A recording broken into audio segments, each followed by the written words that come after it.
Gamer vocabulary is always kind of funny to me, because it often bears little resemblance to what these terms would typically mean in any other context.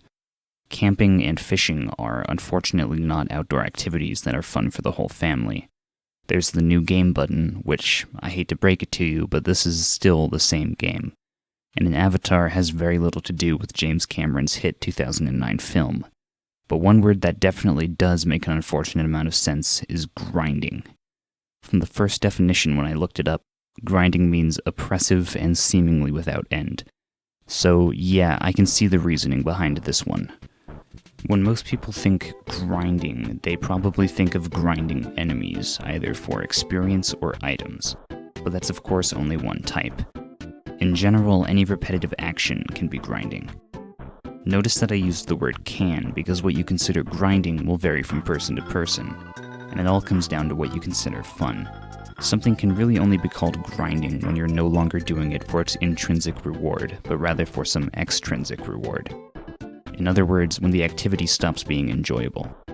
You might completely hate Super Mario 64's 100 coin stars, while for someone like me, they're some of the best stars in the entire game.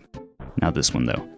Or maybe you, for some reason, really like turn-based RPG combat, and if that's the case, welcome to my channel, I've got a lot of great videos for you. If either of those statements describe you, then you and I will have very different opinions on what we consider grindy gameplay. But regardless of what you consider grinding, we can all agree on one thing. It is not a good thing. It's tedious, unsatisfying, and often completely mindless. In other words, it completely goes against everything video games stand for. They're supposed to be fun, or challenging, or emotionally resonant, or just engaging in some way. And grinding is none of those things. So why do we do it? One of the most common types of grinding is grinding for resources. The worst offenders for this are RPGs, specifically turn-based RPGs. Bosses are the worst parts of these games. Sometimes you'll be able to just power through them, no problem. Sometimes you'll get beaten down but can learn the boss's weaknesses and switch up your strategy. Both of these kinds of fights are just fine. But sometimes you'll run into a boss that you simply should not be fighting at your current level. Hitting one of these is a guarantee you're about to waste your time. You have two options. You can throw yourself at the encounter over and over again, praying that RNG is on your side, hoping you get lucky and the boss misses or does its weaker attacks. Or, if you don't want to deal with that headache, you can fight the same lower level enemies for an hour, slowly getting the experience points you need to comfortably fight the boss. Either way, the pacing hits a brick wall, and I have to choose between getting frustrated or getting bored. While not technically so, this may as well be necessary grinding. But while experience points are definitely the most egregious example of resource grinding, they're not the only type. Recently I played through Dark Souls 3. I was a little worried going in that I'd have to spend time grinding souls, given the level system and the series' iconic difficulty. But to my surprise, I never had to. Because it was an action RPG, I could just practice the bosses instead, and I never felt like I was just too low a level to take them on. But just because I didn't have to grind for souls doesn't mean I didn't grind. You see, enemies don't just give souls, they also supposedly drop items. And this is where things get interesting. Unlike experience grinding, which can be essentially necessary, item grinding is often completely optional. There was nothing forcing me to sit here and parry the same enemy for an afternoon, and in fact his armor isn't even that great, I just wanted the funny hat. I can't exactly call this bad design, because I decided to do this entirely on my own. I didn't need the armor, I just wanted it for aesthetic reasons. But on the other hand, it's definitely not good design. This grinding doesn't add anything to the experience. It's not as objectionable as experience grinding, but I also can't think of any good reason for it to be here. It's still just a time sink. That's actually my main issue with resource grinding. Even when it isn't offensively bad, it's rarely ever good. It adds nothing to the game. But what about grinding that does add something to the experience, whether that something is good or not? And this is where the topic of grinding gets a little trickier to talk about. Most people can agree that resource grinding isn't a good thing. Players typically either hate it or have just grown numb and convinced themselves that they're okay with it. But some types of grinding are healthier, they're almost good. These can typically be classified as either grinding for completion or grinding for mastery. Of course, each of these categories have examples of grinding done somewhat okay and grinding done very, very wrong. For an example that's done very poorly and haunts me daily, there's the Yakuza series. The Yakuza games are great, and I can recommend them to essentially anybody who just wants some stupid, flashy fun, but their approach to completion is awful. This is a list of chores, and last time I checked, most people don't really consider chores fun. It's blatant padding and an annoying misstep in an otherwise incredible set of games. For an example that's done kind of well, sort of, there's Hollow Knight's God Home, containing the Hall of Gods and the Pantheons. The Hall of Gods is kind of like a list of chores, and I'm sure it definitely feels that way for people who aren't fans of the boss fights, but I think it mostly avoids feeling too much like a job. That's mainly because the tasks you're crossing off of this list are more substantial and fun than ride in a taxi 15 times.